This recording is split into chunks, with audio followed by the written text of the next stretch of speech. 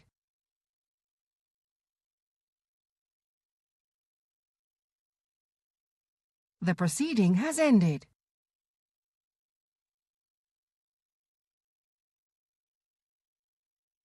The proceeding has ended.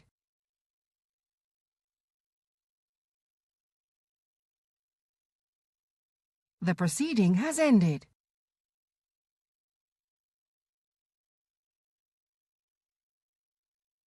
The proceeding has ended.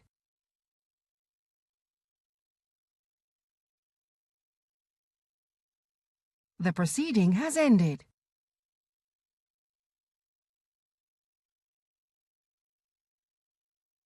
The proceeding has ended.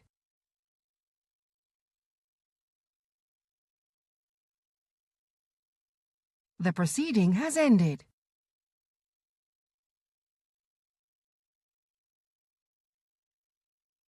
The proceeding has ended.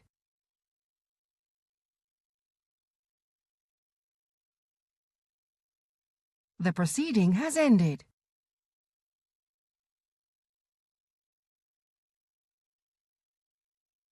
The proceeding has ended.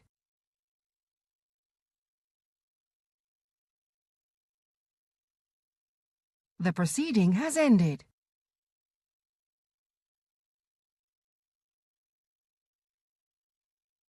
The